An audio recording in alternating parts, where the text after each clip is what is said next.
Hola, ¿qué tal, amigas, amigos, televidentes en Extra Plus? Un gusto saludarles, darles la bienvenida a esta edición de Adelante Nicaragua, edición en la que hablamos de economía con el doctor Luis Murillo, a quien nos alegra tener con nosotros, economista, catedrático universitario, asiduo entrevistado de Adelante Nicaragua.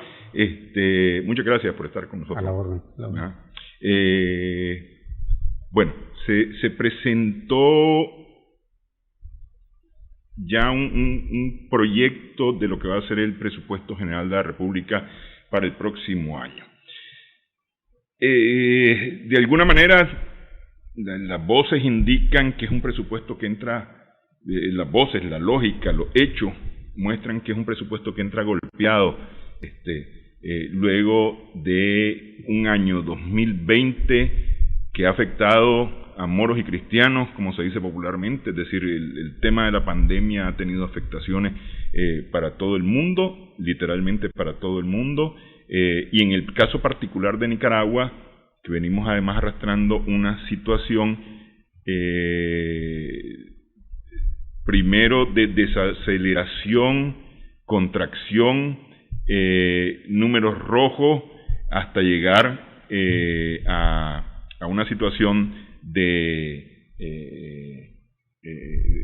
económica del país realmente en recesión, ¿no? Sí. Efectivamente en recesión, según muestra la teoría o según indica la teoría, tres trimestres, ¿no?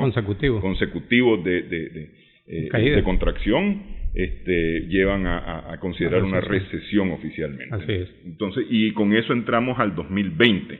Así es. Y encima nos golpea la pandemia.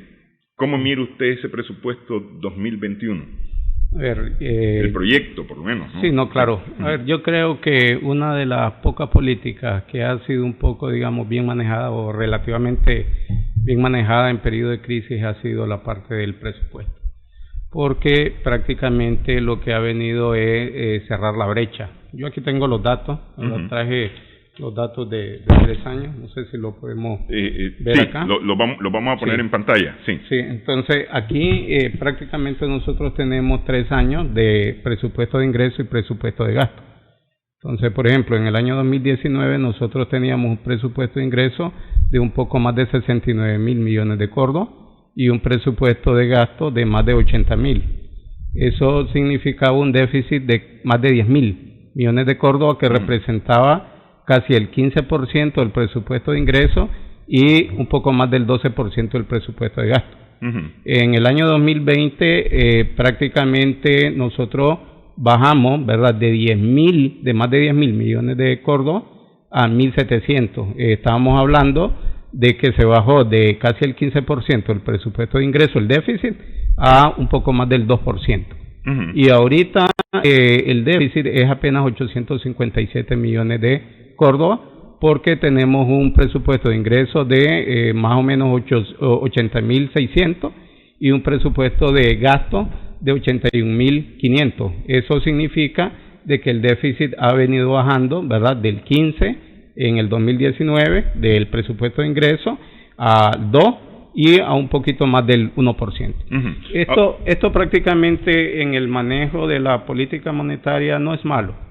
Sin embargo, yo siempre he dicho que el problema fundamental es de que la ley del presupuesto general de la República es una política anual, ¿verdad? Pero el problema es el desarrollo del país, en donde nosotros tenemos una recesión económica de más de 2 años y prácticamente para podernos recuperar nosotros tendríamos mucho más tiempo. Entonces, ¿a qué yo quiero referirme? Yo critico, ¿verdad?, la estructura, no critico, digamos, el manejo que se le ha venido dando, que, dicho sea de paso, no está mal. ¿En qué sentido, digamos, la estructura? Bueno, en primer lugar, si nosotros escudriñamos un poquito el presupuesto, la mayor parte del presupuesto de ingresos es vía impuestos fiscales o ingresos fiscales. Sí. Yo hice el cálculo y más o menos en el año 2019 representaban casi el 91% del presupuesto de ingresos, lo que son pagos de impuestos. Sí. En el año 2020 subió al 92% y ahorita en el año 2021 subió al 93,5% casi. ¿Y qué es lo que sucede? Si nosotros tomamos en cuenta que siempre nuestro presupuesto ha estado desfinanciado, es decir, tienen un déficit. El manejo de una disminución de ese déficit es adecuado. Sin embargo, hay dos grandes fallas, ¿verdad? Una primera falla es el hecho de que se está financiando con los recursos internos, con los impuestos. Y, dicho sea de paso, lo que se está haciendo es ampliar la base. Es decir, se le está cobrando impuestos a aquellas personas que no se le habían cobrado, ¿verdad? Y además se le está golpeando a el poder adquisitivo de las personas. Y en segundo lugar, creo de que hay algunas asignaciones de algunas instituciones que creo que no están cumpliendo con el principio de distribución equitativa, ¿verdad? ¿Por qué? Porque yo siempre he dicho de que el presupuesto debe de ser un instrumento de redistribución del ingreso, ¿verdad? Para buscar cómo reactivar la economía, reactivar el crédito, reactivar la parte tecnológica y no, digamos, coyol quebrado, coyol comido. Es decir, desde el punto de vista técnico, es prácticamente una buena noticia el hecho de que se esté disminuyendo el déficit. Sin embargo, a mí no me sorprende, ¿verdad? Porque yo siempre he dicho de que en este año próximo es un año electoral y de una u otra manera salen algún tipo de recursos y es bueno, digamos, de que el Estado comience, digamos, a tratar de ordenar la situación. Sin embargo, la está ordenando a costa del poder adquisitivo y de la capacidad productiva del país. Ok, empiezo por esta última parte, año electoral. El comportamiento del presupuesto en año electoral, pensando en las experiencias anteriores, es más o menos este mismo. ¿Cómo ha sido el comportamiento de los presupuestos? Bueno, el comportamiento de los presupuestos es de que en el año electoral se mejora la situación. Yo estaría más preocupado después del año 2021, ¿verdad? ¿Por qué? Porque se pueden dar como dos grandes escenarios. Vamos a suponer de que gane el gobierno. Entonces recordemos de que en el contexto, ¿verdad?, macroeconómico y a nivel internacional hay un problema de aislamiento. Entonces, mi preocupación es, vamos a seguir tratando de mantener un presupuesto a costa, ¿verdad?, de los impuestos de la gente. Esa es una gran preocupación. Y la otra gran preocupación que yo tengo, ¿verdad?, es el segundo escenario. Vamos a suponer de que este gobierno no quede.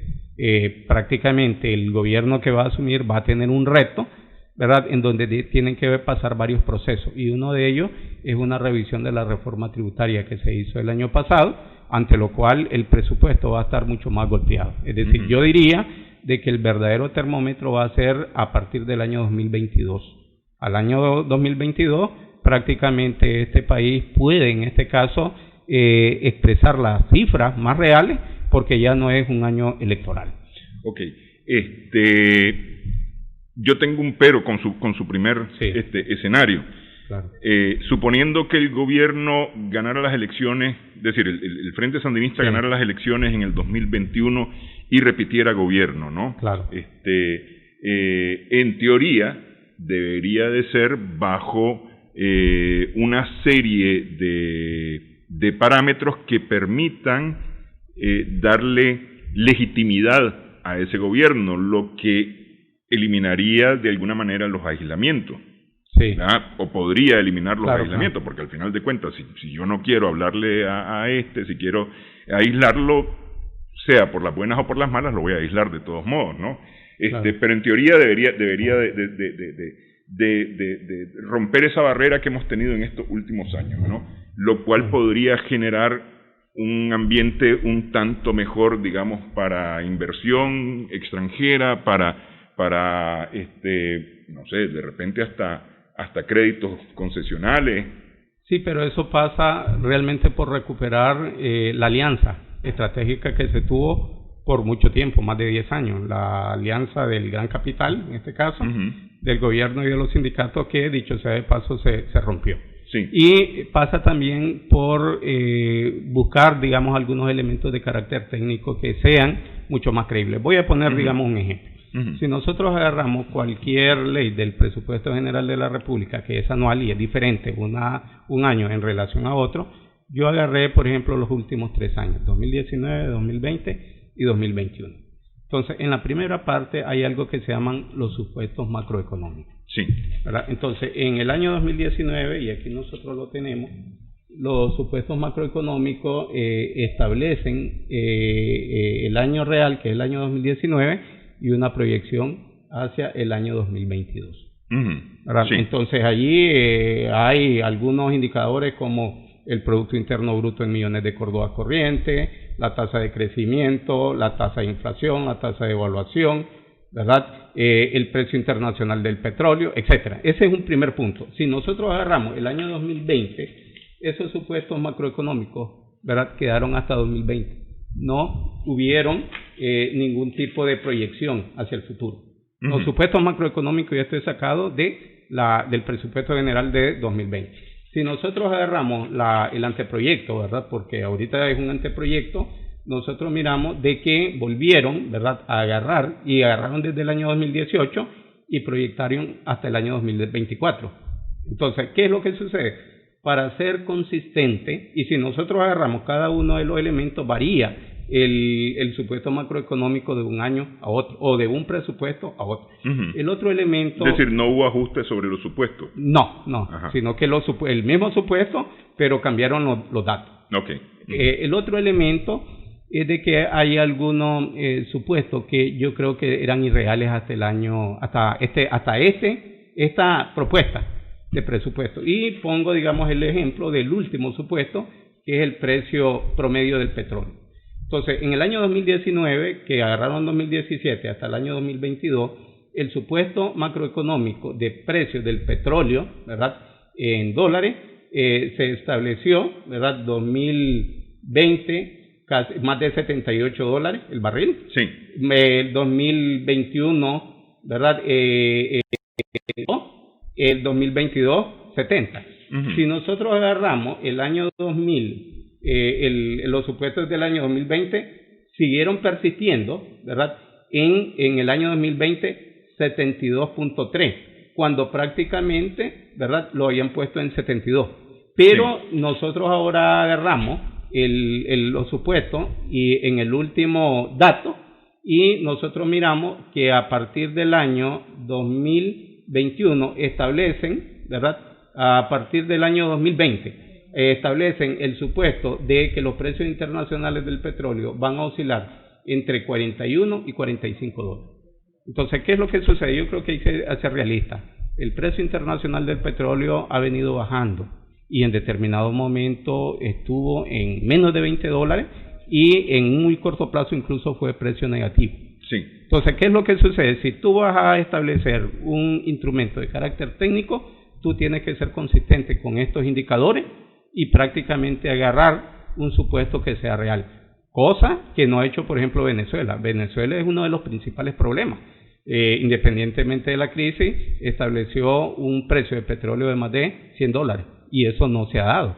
Entonces, yo creo de que dentro del consenso se deberían, digamos, de establecer una negociación de cuáles son los verdaderos supuestos. Ahora, para el caso de Venezuela, esos $100 representan un supuesto ingreso. Para Correcto. El caso nuestro, es un supuesto egreso. Así es. Así es. Pero se está calculando un egreso mucho más alto del real. Claro, te estás autoengañando. Uh-huh. ¿Verdad? Y eso tiene, digamos, una repercusión en tu presupuesto. Porque ¿Qué sería una repercusión de ahorro? De ahorro o de manejo, de recursos. Porque si yo estoy calculando que voy a pagar durante el próximo mes gasolina a 30 pesos y resulta que la gasolina baja a 28, me estoy ahorrando 2 córdobas. O de manejo de recursos. Uh-huh. O de manejo de recursos, que ese es lo grave, ¿verdad? Entonces, yo diría de que, a ver, el presupuesto, como lo estoy viendo, no está nada mal. Ahora estamos hablando de un poco más de 8.600 de ingresos, 81.500 de egresos, un déficit de menos de 900, el 2%, ¿verdad?, del presupuesto de ingresos. Prácticamente no está mal el 57% en gastos sociales. Sin embargo, yo siempre he dicho de que la asignación de esos recursos debería de ser más acotada, ¿verdad? Y no podemos seguir castigando, digamos, a la población a través de los impuestos, que se tuvo que haber hecho desde hace más de 10 años, ¿verdad? Modificar el sistema tributario para no pasar estos apuros. Es decir, el problema fundamental es de que se están aplicando medidas, ¿verdad?, duras en el peor momento posible, donde hay una recesión económica y puede afectar el poder adquisitivo de la población. Ok, hacemos pausa, hablemos de las repercusiones que puede tener ese tipo de política en el futuro cercano, 2021 mismo, para el país. Regresamos en breve.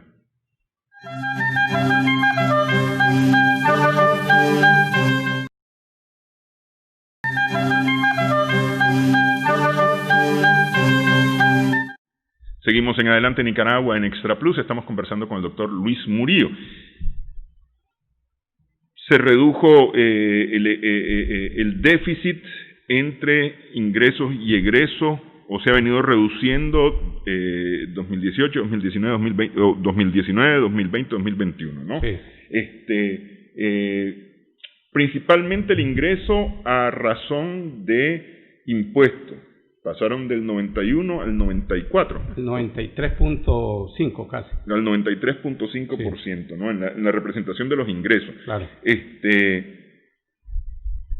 Pero esto ha sido a razón de aumentar recaudación con una base más amplia, ¿no? Claro. Eso es finito, de alguna manera. Es decir, porque tampoco se puede ir aumentando la base. ¿Qué va a suceder? ¿O qué va a pasar? O empecemos, ¿qué va a pasar con esa base que ha sido golpeada con los impuestos? Bueno, la base que está siendo golpeada ha quedado sin empleo, ¿verdad? Que es sobre todo, digamos, clase media. Ahorita están golpeando bastante a la clase media con el pago de impuestos municipales, por ejemplo, ¿verdad? La DGI, mucha clase media es prestadora de servicio profesional y también lo están golpeando. Yo creo que independientemente que quede este gobierno o que cambie, ¿verdad?, se tiene que hacer un estudio para hacer una modificación de la estructura impositiva de este país, porque prácticamente esta estructura ya no es válida para poder en este caso seguir financiando el presupuesto.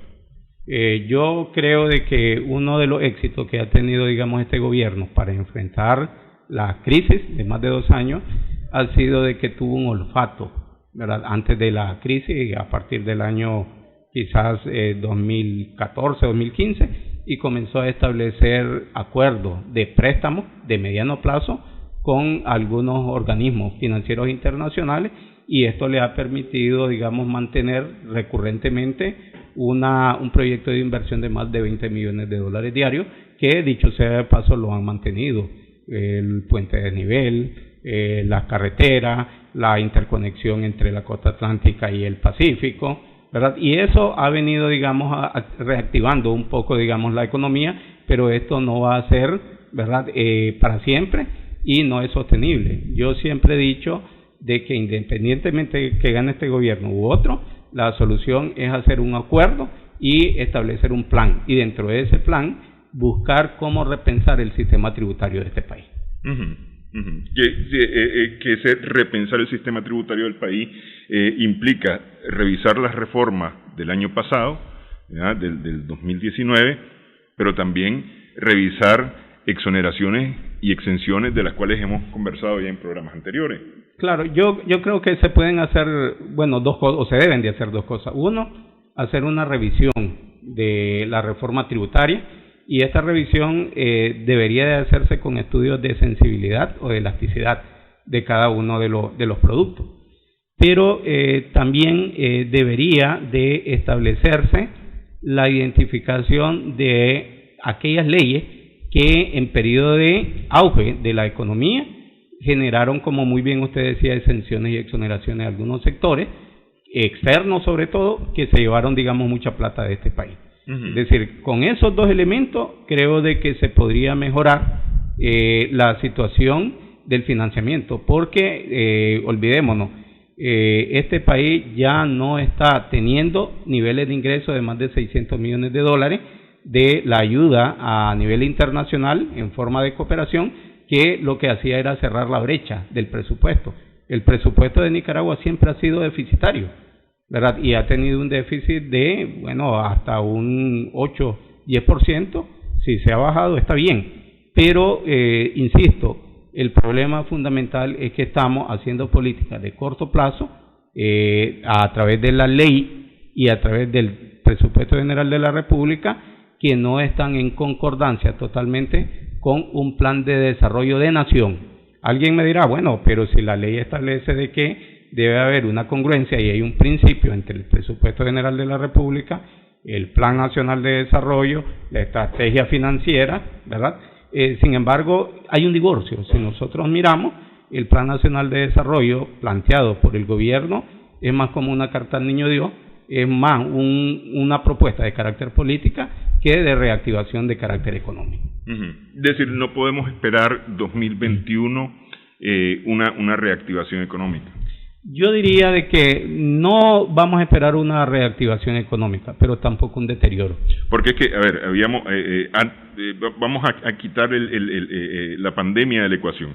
Se había hablado que el 2020 iba a ser un año en el que el decrecimiento se iba a reducir, porque se continuaba hablando de un crecimiento negativo, pero menor al del 2019, ¿verdad? Sí. De manera que en el 2020 se esperaba quedar en cero o empezar con algunos decimales hacia el positivo, hacia el crecimiento positivo, ¿verdad? La pandemia cambia todo esto. Claro, por supuesto. Cambia totalmente todo esto. De manera que la previsión de crecimiento negativo va a ser mucho mayor, lo que va a ocurrir con el crecimiento negativo, porque vamos a tener un crecimiento negativo, es decir, un decrecimiento en el 2020, pero va a ser incluso un poco mayor a lo que se había previsto, aunque estaba viendo el CEPAL y el Banco Mundial. Y el Banco Mundial prevén una caída un tanto menor a la Sí, a ese punto yo me quería referir. Ajá. A ver, yo creo que ningún país del mundo previó el efecto del COVID. Sí. Y el mundo ha entrado en una recesión económica, de tal manera de que hay potencias que tienen más del 9% de déficit o de caída en sus tasas de PIB, ¿verdad? Sin embargo, en el caso de Nicaragua, creo que no le fue tan mal, ¿verdad? ¿Por qué? Porque independientemente de que el Banco Central había dicho, y lo tuvo que cambiar después del COVID, y aceptó una tasa negativa, la CEPAL y el Banco Mundial prácticamente tuvo que recalibrar, de tal manera de que el Banco Mundial dijo de que inicialmente que se iba a caer al menos 6% y luego recalibró al menos 5,5%, es decir, un medio por ciento significa de que no se ha golpeado. Sí hay una política que creo que ha sido relativamente buena, y esto es porque la misma estructura productiva del país descansa sobre el sector informal, es no haber cerrado, digamos, la economía, es decir, no haber mandado a la gente, ¿verdad?, a la cuarentena de una manera total, ¿verdad?, y regulada. ¿Por qué? Porque prácticamente tú no le puedes pedir a la gente, ¿verdad?, que está viviendo el día a día, que se vaya a encerrar 14, 15 días, si no le está garantizando una política, por ejemplo, de subsidio.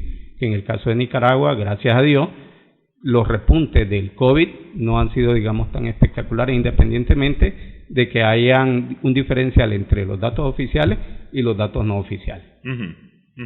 Sí, porque alguien mencionaba que aún con los datos no oficiales no nos acercamos todavía al que esté encima de nosotros, que creo que es El Salvador. Así ¿verdad? Y que ha accedido a muchos recursos. Y que ha accedido a muchos recursos, pero claro, eso es motivo de alegría, no es, ¿no? Absolutamente claro, no es motivo de alegría. Claro. Pero bueno, no nos ha ido tan mal, digamos. No nos ha ido tan mal. Y eso fue una de las cosas que más se criticó, digamos, a inicios, en marzo, abril, del gobierno, que no mandó a cerrar la economía. Así es. Sin embargo, yo creo que el gobierno rectificó en determinado momento, ¿verdad?, porque comenzó a plantear alguna propuesta y accedió a algunos recursos, ¿verdad? Y esto le permitió que dentro del presupuesto general de la República se asignara una parte muy muimportante a la parte de salud, que prácticamente es uno de los que repunta. Aquí más o menos yo tengo los datos, ¿verdad? Yo tengo los datos y más o menos el Ministerio de Salud va a recibir en este presupuesto 16.852 millones de córdobas. Sí. ¿Verdad? El Ministerio de Educación 14.613. Sí. ¿Qué significa? De que en alguna medida se hizo, digamos, la propuesta y se accedió a recursos, que yo estoy totalmente de acuerdo, porque prácticamente dejar a Nicaragua totalmente aislado con una pandemia es inhumano, y creo de que uno de los sectores que ha venido quizás reanimando no la drástica caída que se estaba previendo, ¿verdad?, es ese tipo de gastos de inversión. Yo estoy totalmente de acuerdo que se regule, pero no nos podemos cerrar a que no vengan esos recursos. Sí, ok. Con la pandemia, de alguna manera, el más golpeado es la gran empresa. Sí.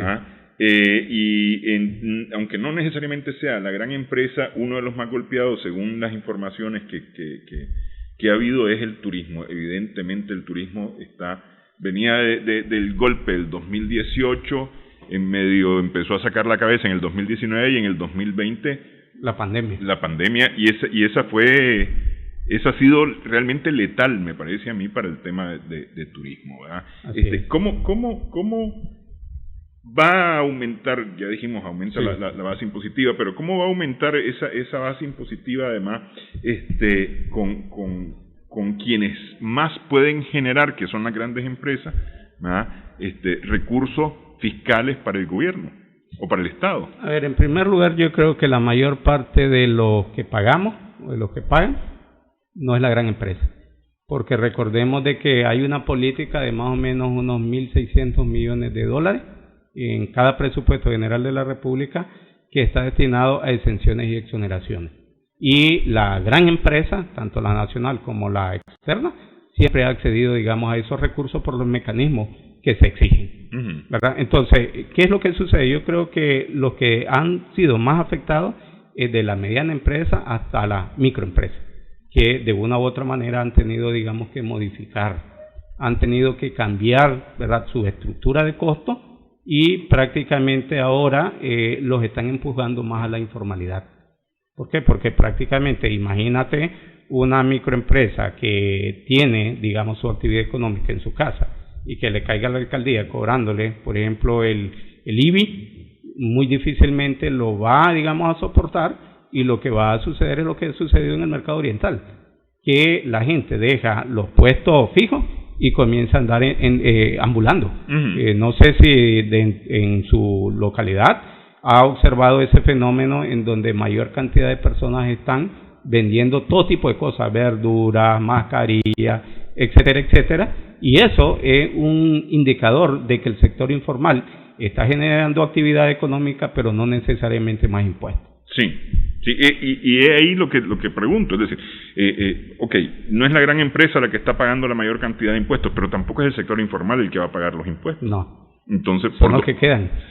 Y esos que quedan, de alguna manera, tienen un límite, es decir, tampoco es que son claro, que son, digamos, alcancía para estarle sacando, pues incluso la alcancía tal vez no es el mejor ejemplo, no son fuente para que esté brotando de ahí Yo creo que ha habido una mala política fiscal en dos sentidos. Uno, un sector que, dicho sea de paso, es llamada industria fiscal. La parte de los cigarrillos, la parte de los rones, ha sido bastante golpeada, que, dicho sea de paso, incluso la TANIC se estaba pensando ir a Honduras, ¿verdad? Y los otros sectores son los pocos que quedan relativamente formales, pero que prácticamente su estructura de costos se les modifica y el nivel de competencia también se les modifica. Es decir, ya no pueden hacer, por ejemplo, venta directa, porque prácticamente tienen muchos competidores y no pueden ya pagar los impuestos. Entonces yo digo de que hay que repensar el sistema tributario y la política que se está implementando, de tal manera que después de un estudio serio se establezca, digamos, una política de algún periodo de gracia. Porque si nosotros establecemos una política a como se está ejecutando, en donde te dice, te damos 24 horas o te damos 48 horas para que vayas a pagar, lo que vamos a tener son muchas empresas, muchos negocios cerrados y prácticamente mayores niveles de desempleo. Estaba viendo, digamos, los datos oficiales y hay algo que no me hace clic en la parte de desempleo. Aunque son dos datos un poco diferentes. Viene el Banco Central y plantea, bueno, tiene datos del desempleo a el segundo trimestre del año 2019 y establece que el desempleo abierto está en 6,3%. Y luego el INIDE hizo una actualización al cuarto trimestre del año 2019 y dice que el desempleo abierto, ¿verdad?, está en 4,9%. Es decir, más bajo. Más bajo todavía. Más bajo. Y sí, la tasa de utilización óptima, ¿verdad?, está en más del 90,1%. ¿Verdad? Sin embargo, yo creo que están haciendo mal los cálculos. ¿Por qué? Porque si tú quieres medir el nivel de desperdicio del recurso humano, tienes que agregar dos indicadores. Uno es el nivel de desempleo abierto, que son todas aquellas personas que no tienen ningún tipo de ingreso y que no trabajan o que trabajan menos de 8 horas, entre 1 y 8 horas. Pero también algo que se llama el trabajo equivalente. Es decir, aquellas personas que andan buscando empleo no lo encuentran y eso casi anda en el 26%. Entonces, si nosotros hacemos la sumatoria, 1/3 de la población económica en este país generaría prácticamente el desempleo abierto neto, como yo le llamo. Entonces, hay un problema bastante serio que creo que se tiene, digamos, que reanimar la economía. Ok. Hacemos pausa nuevamente en esta edición de Adelante Nicaragua. Estamos conversando con el doctor Luis Murillo, economista.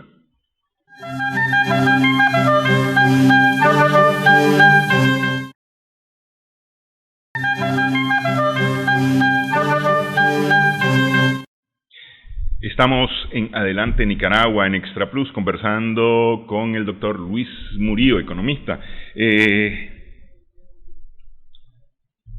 ¿Va a funcionar este presupuesto para reactivar economía, tal vez no en los niveles macro, en la microeconomía, es decir, en la economía personal particular? A ver, yo creo que aquí hay un problema de las dos perspectivas de la economía, que son la macroeconomía y la microeconomía. A ver, la macroeconomía se mide a través de un conjunto de agregados macroeconómicos, ¿verdad?, que se calcula obteniendo, digamos, información, pasándola por un filtro estadístico y dándote, digamos, como un dato global. La microeconomía es el comportamiento individual del agente económico, de tal manera de que cuando tú tienes un modelo macroeconómico y si tú quieres obtener, digamos, un resultado, pueden pasar hasta 5 años para buscar un elemento o un efecto positivo. De tal manera de que a nivel, digamos, general, tú puedes dar los mejores datos a nivel macroeconómico, pero a nivel microeconómico no está funcionando. Que es más o menos lo que ha venido ocurriendo hasta ahora. Es decir, se ha hablado mucho de los resultados positivos de Nicaragua, sin embargo, la gente no ha resentido en la misma proporción esa mejoría. Por supuesto, voy a poner, digamos, un ejemplo. Voy a agarrar el indicador macroeconómico de la tasa de desempleo abierto y me voy, digamos, a allanar a lo que dice el INIDE, 4,9% de desempleo abierto. Entonces, ¿qué significa? Es decir, vamos a suponer de que Nicaragua es la empresa y en este año, ¿verdad?, ha enviado a gente en 4,9%. Pero si nosotros agarramos una pequeña empresa de 10, 15 trabajadores, con esta pandemia por lo menos ha mandado al despido a un 20-25%. Entonces, ¿qué significa? De que a nivel macroeconómico el dato no es tan alarmante, un 4,9% no es tan alarmante. Pero si ya nosotros bajamos a la parte microeconómica, que es el nivel de contratación o de descontratación que están haciendo las empresas, el efecto es bastante positivo. Eso depende de cómo vos levantes la información, el momento en que la hagas y cómo la vas a desagregar. Entonces, por eso yo digo de que tiene que haber una política responsable, tienen que haber dos elementos.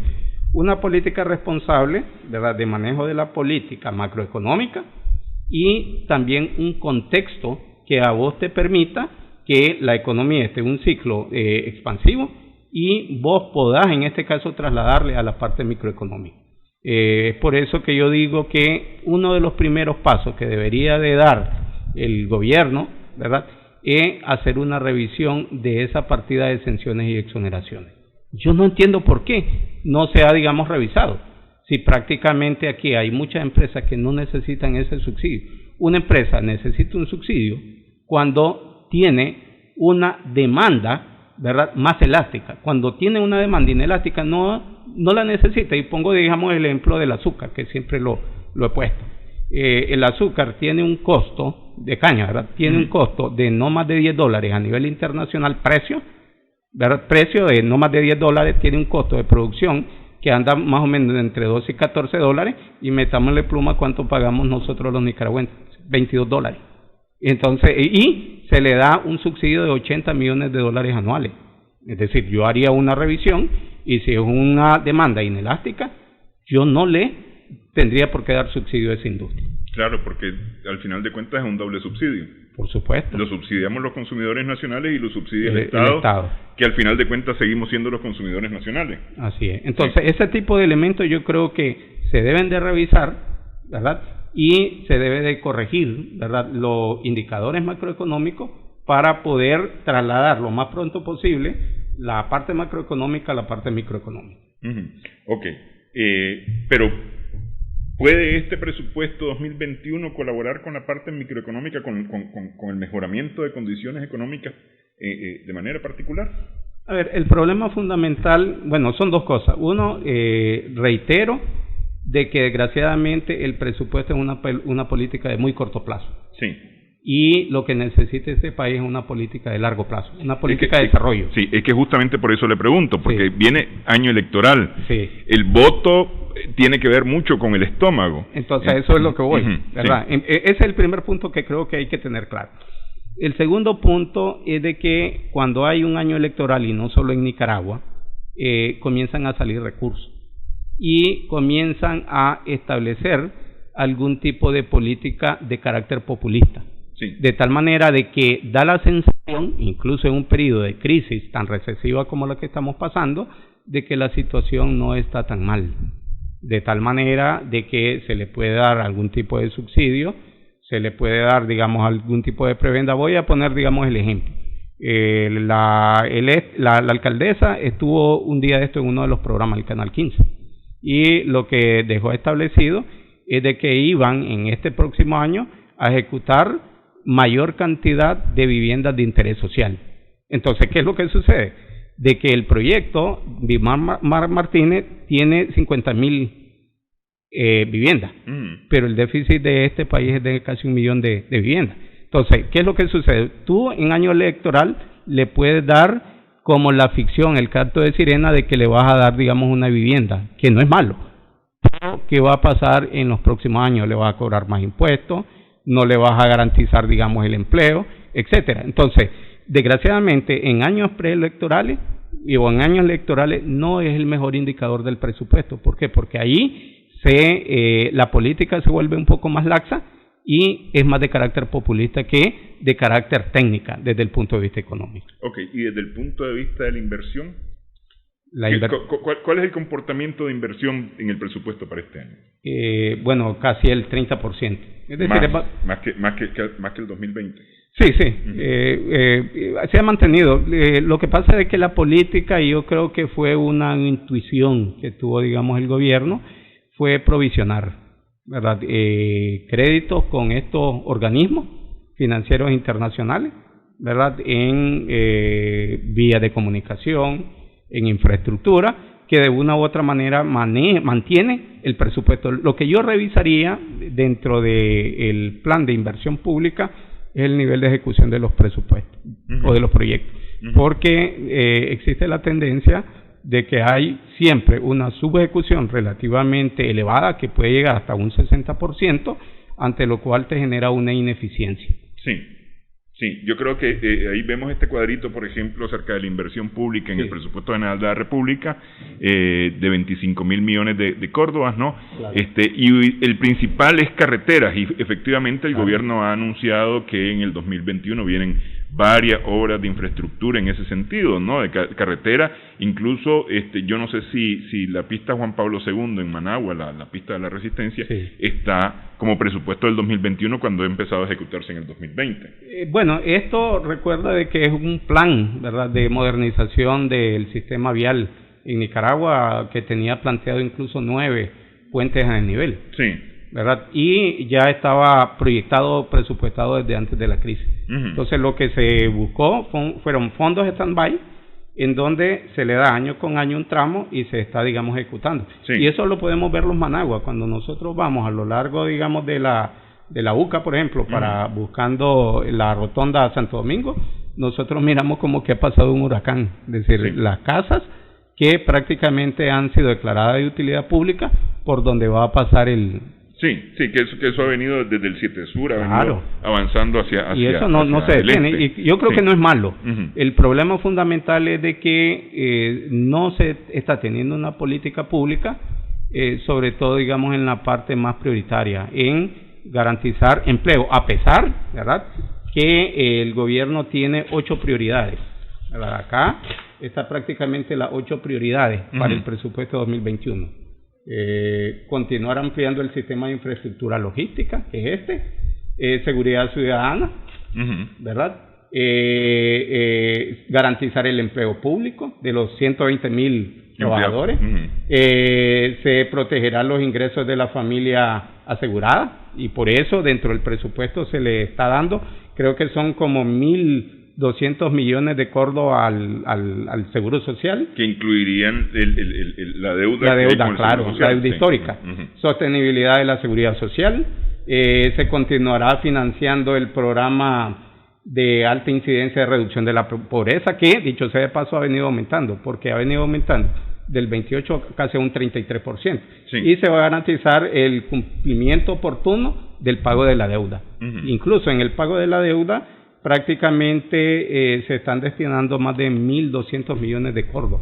Para deuda interna y externa. Y externa, que dicho sea de paso, la deuda interna y externa ya está sumando un poco más de 11.000 millones de cordos, de dólares, perdón, uh-huh, y de las cuales 6.800 son deuda externa y el resto es deuda interna. Que llegan más o menos a los 5.000. Más o menos 4.000 y restos, sí, acercándose a los 5.000. Claro, el problema no es la deuda, uh-huh, el problema es la falta de actividad económica para pagar esa deuda. Sí. Ese es el problema. Sí. Ok. Siempre se ha dicho que el tema bueno, a ver, el gobierno tiene la principal responsabilidad de no de crear empleo, sino de generar las condiciones para que se puedan crear empleos. Y claro, le toca a la empresa privada, a la iniciativa privada, la generación de los empleos. Por ahí van las cosas. Sí. Hay condiciones, con este presupuesto se prevén condiciones para que algo así pueda ocurrir. Por ejemplo, pensando en el tema de inversión, que por ahí es que donde se beneficia de alguna manera iniciativa privada en el tema de inversión. Dejo la pregunta para después de la pausa. Regresamos en breve, estamos conversando con el doctor Luis Murillo.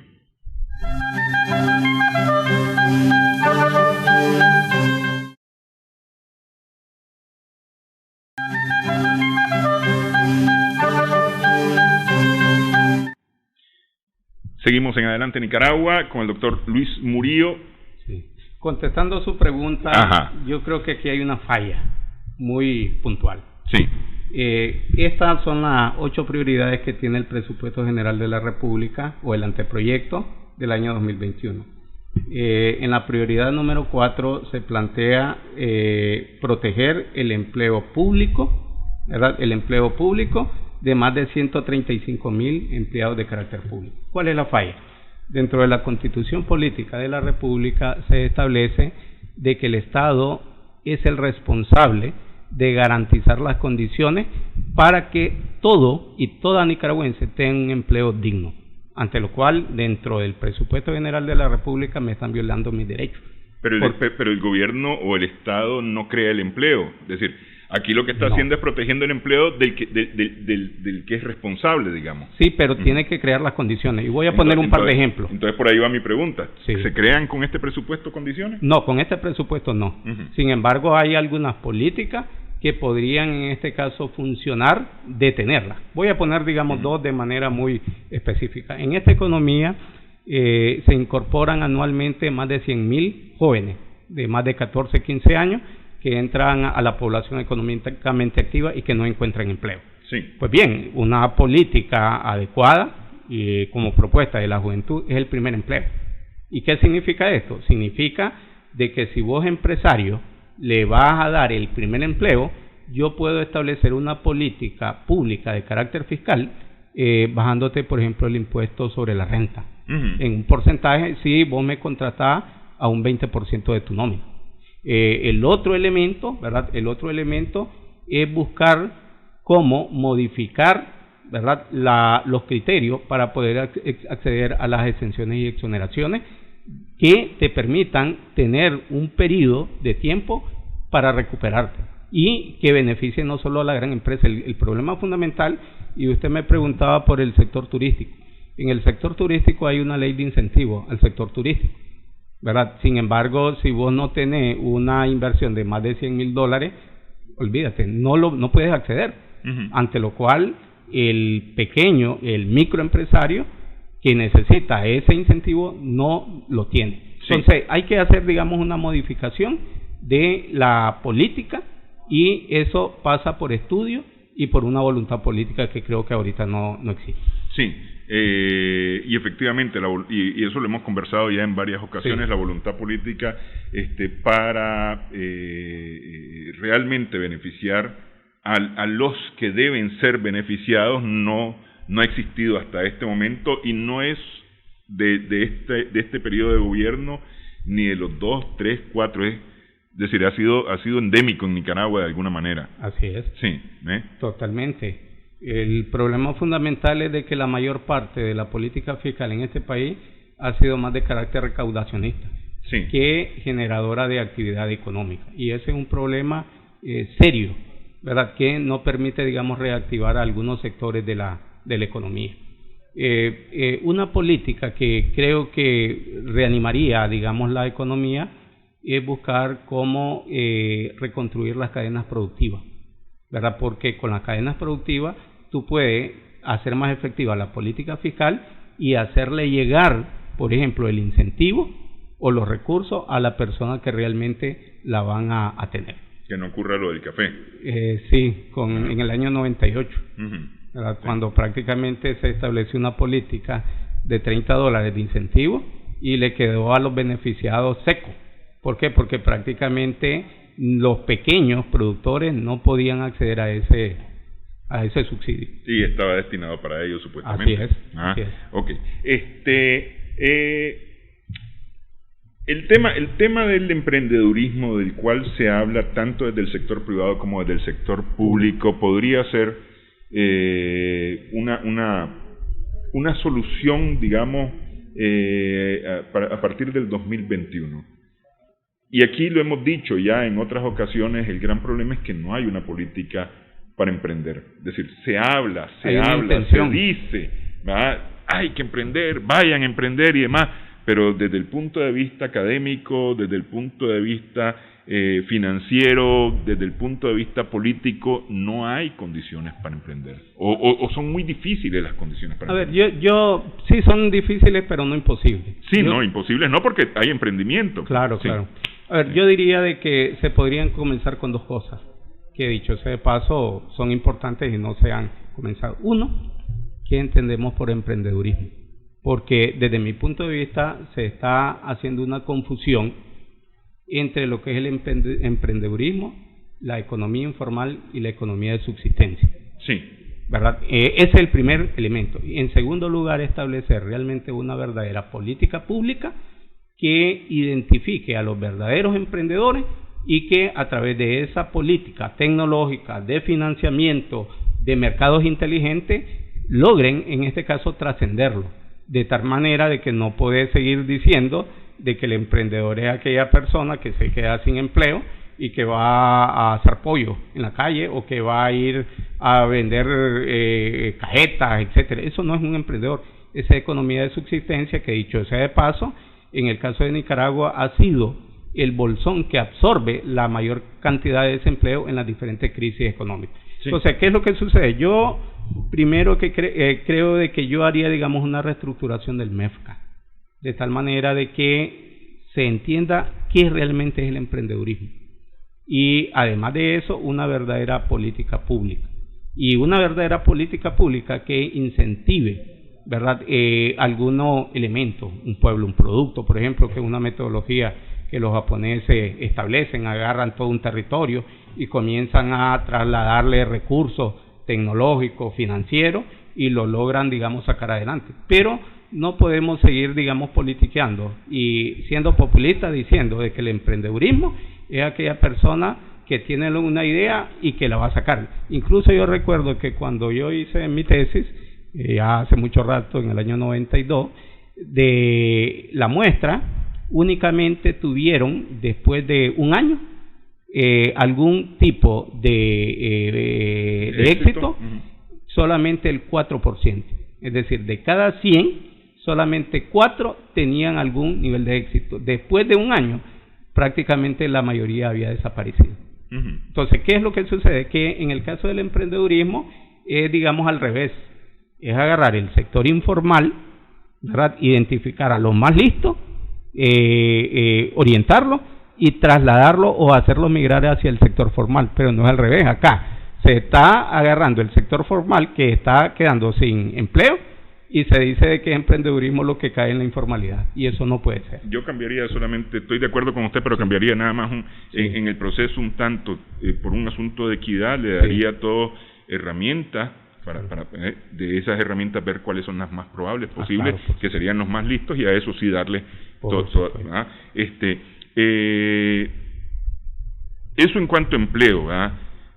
En cuanto al enfrentamiento a la pandemia, ¿verdad? Porque es decir, eso nació en el 2020 y vamos a continuar con ella por un tiempo indeterminado. Incluso la OMS ha hablado o ha dicho, prepárense porque esto es solamente un ejemplo de lo que nos puede venir, ya previendo que puedan ocurrir cosas similares más adelante y similares o peores más adelante. Para enfrentar la pandemia, ¿cómo está ese presupuesto? Bueno, según los datos presentados por el ministro Acosta, ¿verdad?, los efectos de la pandemia han sido en más de 5,000 millones de dólares, más de 5,000 millones, y eso es una buena parte del presupuesto, del Producto Interno Bruto. Creo de que el presupuesto es un poco consistente, porque uno del 57% de gasto social, una muy buena parte está dirigido a la parte de salud. Ya se había previsto 19 hospitales, incluso antes de la crisis, y se tiene como la base para poder en este caso ejecutar. Es decir, si el gobierno establece un buen plan y obtiene, digamos, los recursos, aunque sea supervisado, creo que sería, digamos, un buen sector para proteger la vida de la población, que el bien o el precepto que debe ser más cuidado. El más importante. El más importante. Sí. Bueno, quiero agradecerle que haya estado con nosotros, doctor Luis Murillo. Gracias también a nuestras amigas, amigos televidentes por su sintonía en esta edición de Adelante Nicaragua. Esperamos que el programa haya sido de provecho para usted.